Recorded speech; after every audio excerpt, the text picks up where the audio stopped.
from Wakeland High School. This is WINTV.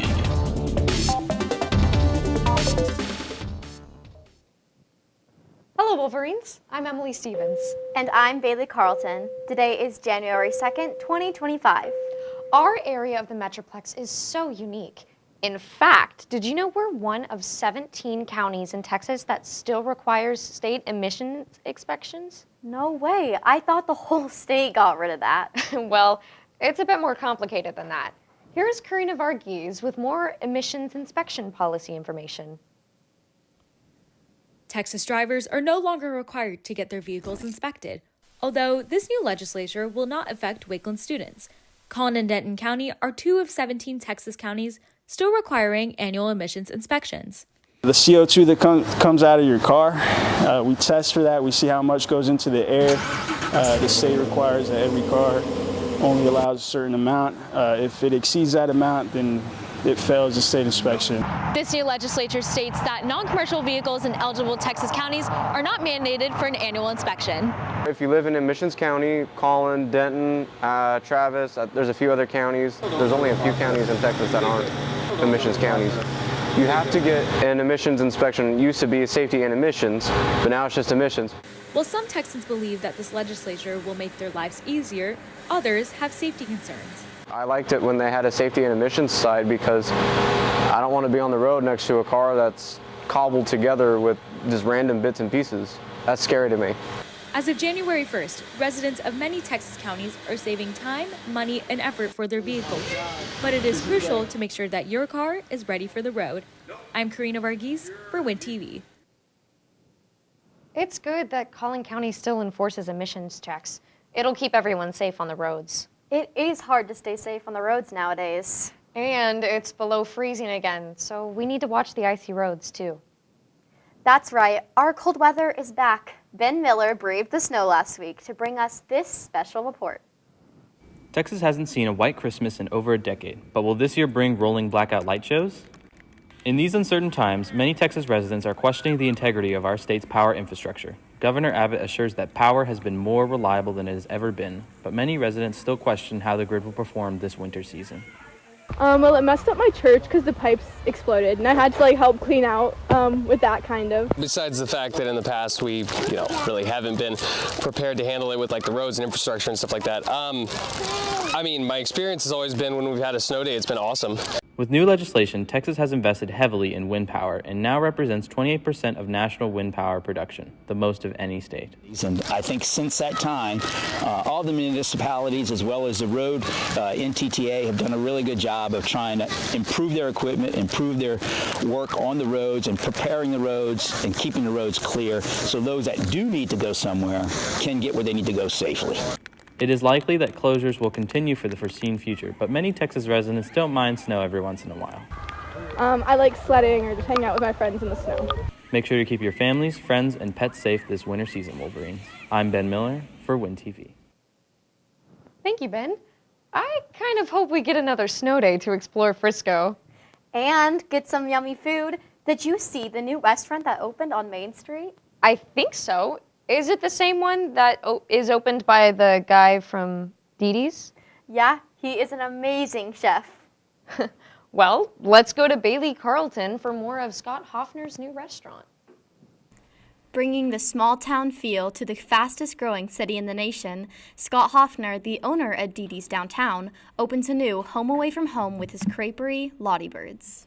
Spurring off from his main business, Dee Dee's Downtown, Hoffner opened Lottie Birds on January 2nd, less than a mile away, where he sells crepes, ice cream, bagels, coffee, and more. We started working here, everyone did, around January 3rd because we've only been open for about 2.5 weeks.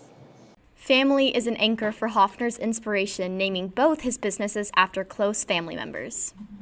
Just as Dee Dee's Downtown has become a staple for many Frisco locals, critics are saying that Lottie Birds will quickly follow in its footsteps. The owner's goal for where this business is going to go is he wants us to end up becoming a franchise. And so he's looking at having us open 3 stores in total within the next 2 years is his goal. The support of the Frisco locals who come time and time again has allowed for the doors of Scott's restaurant to stay open through trials and tribulations. I decided to work in this establishment because I've worked with the owner, Scott Hoffner, for the past year and a half, and I graduated with a culinary arts degree in pastry, and he told me he was looking at opening a crepe place and specifically wanted me to do the pastries, and I said, all right. I'm Bailey Carlton for WINTV. I think it's so sweet how family is one of Scott Hoffner's biggest motivators. I mean, family is so important, especially pets. Do you have any pets, Bailey? Yes, I have 2 dogs. They're so cute. What about you? Well, I have 2 cats, but I've always wondered what it would be like to own a dog. You should look into adopting one from the shelter. This is a really busy time of year for pets to get put in shelters. Is it really? I had no idea. Yes, the shelter can take in more than 100 animals a day.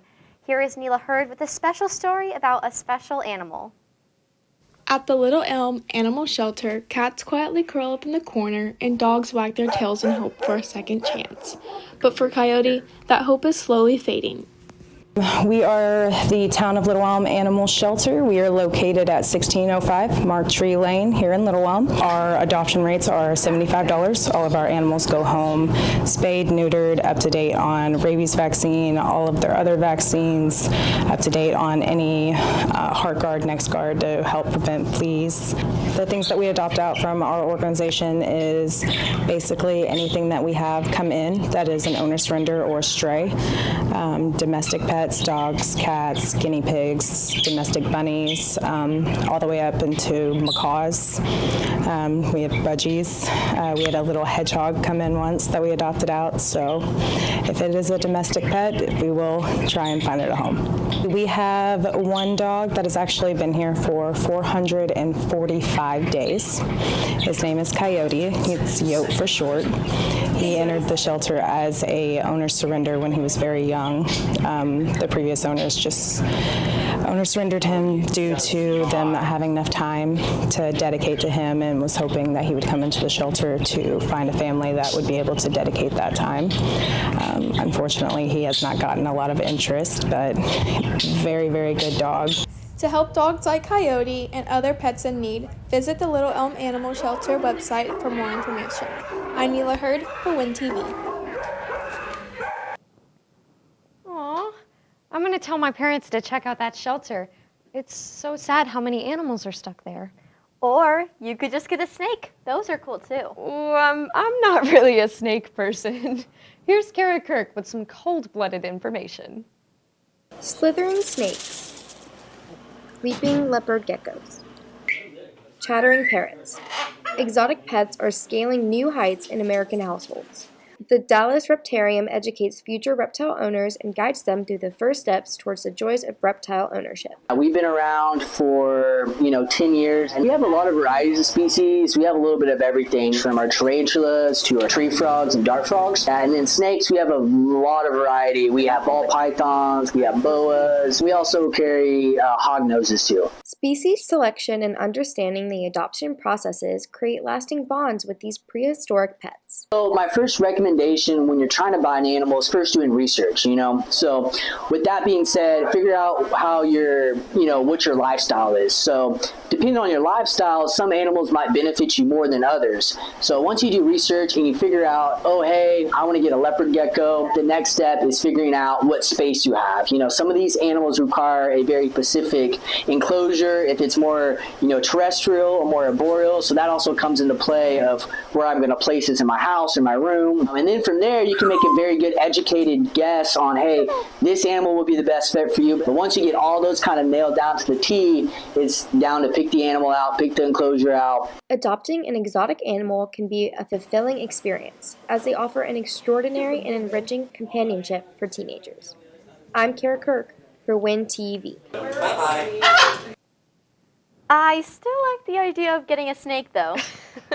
It is the year of the snake, according to the Chinese zodiac. No way! That's so cool! I love celebrating for the red envelopes. Yeah, but not many people know about it. Are you seriously eating a fortune cookie right now? What? I got hungry. You want one? No, thank you. You're a loss. Here's Addie Sharma with more information on Lunar New Year. Lunar New Year is one of the world's biggest holidays and has been celebrated for over 3,000 years. The celebration explores the Chinese 12-year zodiac cycle.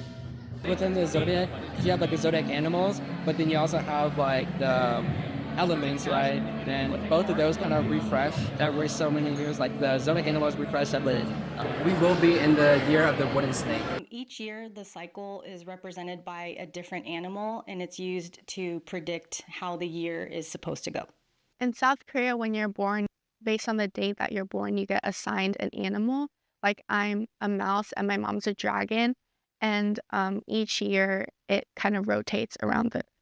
All celebrate differently, even though the holiday and customs are widely known. So I'm from Vietnam, and my parents immigrated here when they were teenagers, so I grew up here.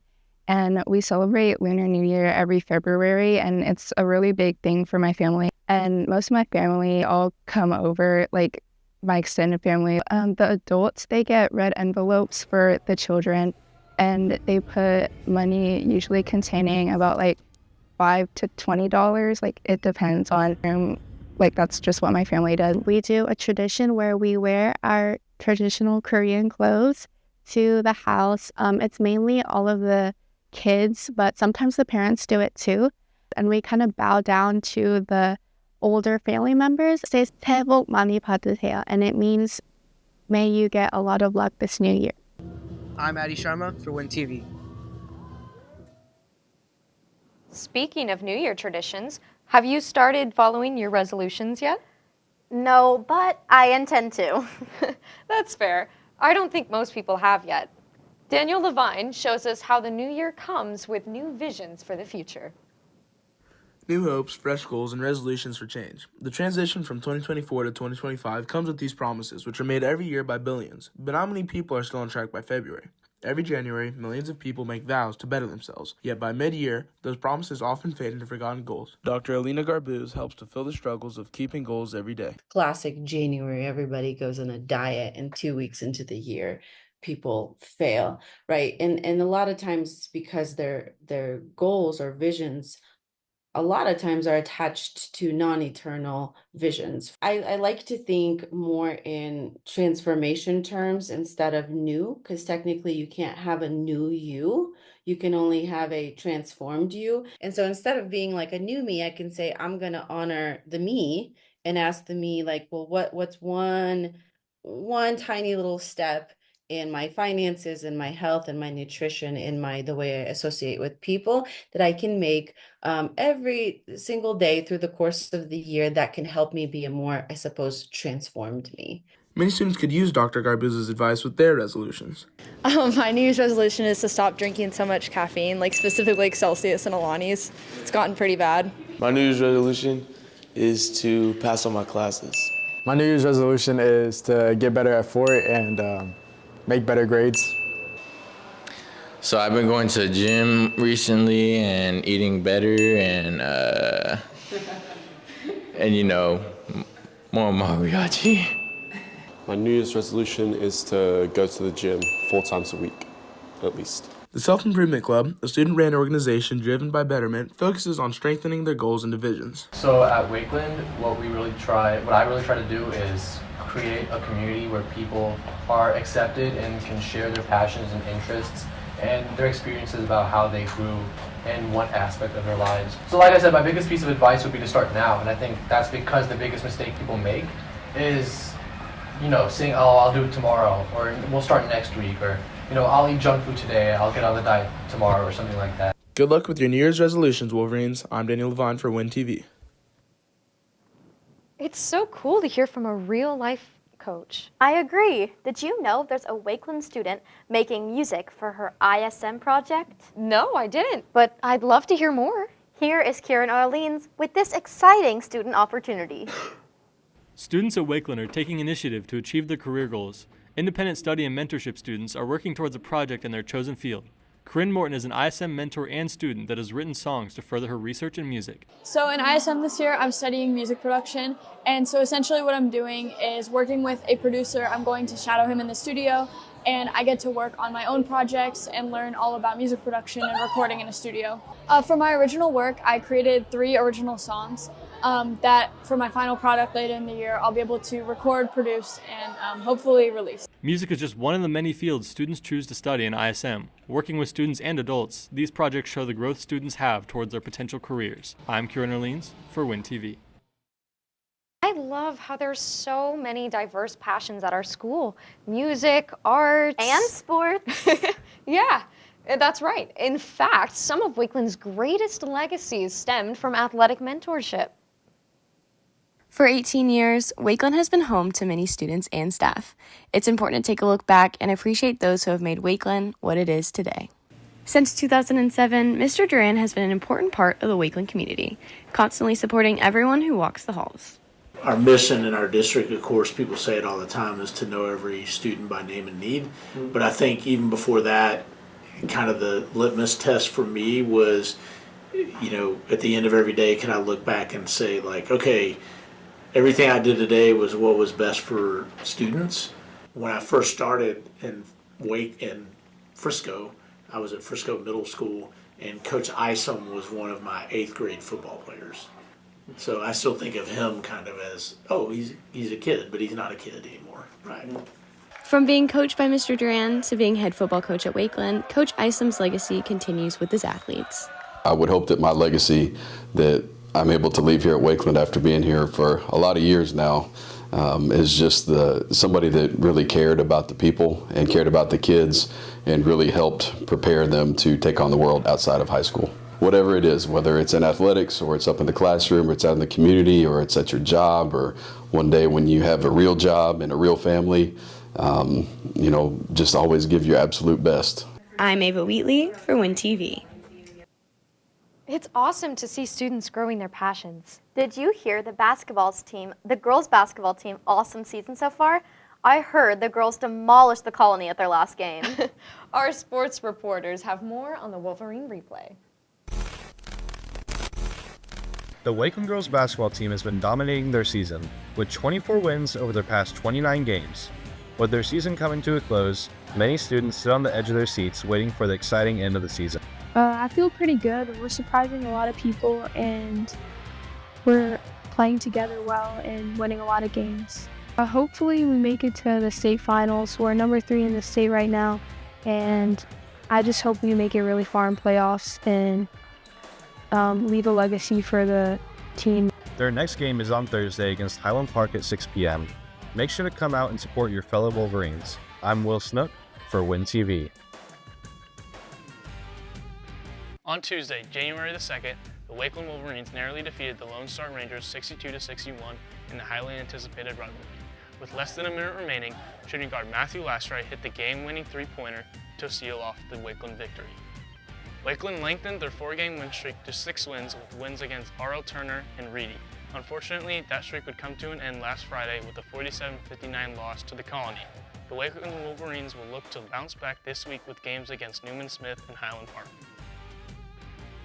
Our cheerleading squad has just made school history at the state championship. The competition team fought their way to an incredible 7th place finish among 76 teams in the prestigious 5A D1 division, emerging as the highest scoring team from all of Frisco ISD. But that's not all.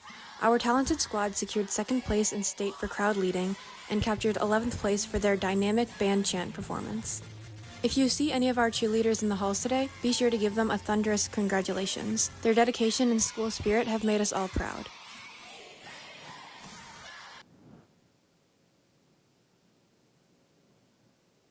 I love to see our sports teams dominating the court. Just like how soccer did last season? Yeah, exactly. I'm so excited to see what's in store for this year. Me too. Let's go to David Zibby for a peek into soccer's upcoming season. Frisco Wakeland boys. Frisco Wakeland. Wakeland. Frisco Wakeland. The Wakeland boys soccer team have won state game after state game after state game. With out of the past 7 years, they have won 4 of those final games and have made it to the finals game almost every single time. But what happens when they just come up short? Pressure or motivation, I think it's probably a little bit of both. People that were on the team last year that we went down to Georgetown and came up short, as you said. And I think that is well, that serves as motivation to get another state championship ring before they leave, for sure. But I think if you go to just being at Wakeland, that's pressure anyway, because for better or for worse, the expectation is to win a state championship. A second ago, it's 2025, and we've got to go out and do what we need to do to be successful and find what we can do that's going to help us be successful. So that's our goal. We just focus on the game and focus on one game at a time, and you know, at the end of the day, that's all we can do. The truth is, there will be pressure and motivation behind this season. This is what the game is all about. This has been David Zibby with WINTV. Follow our Instagram at Wakeland WINTV for more updates, and check out wakelandaccess.com for more stories. I'm Emily Stevens. And I'm Bailey Carlton. Stay forever orange and blue and have a great rest of your day, Wolverines. And Happy New Year.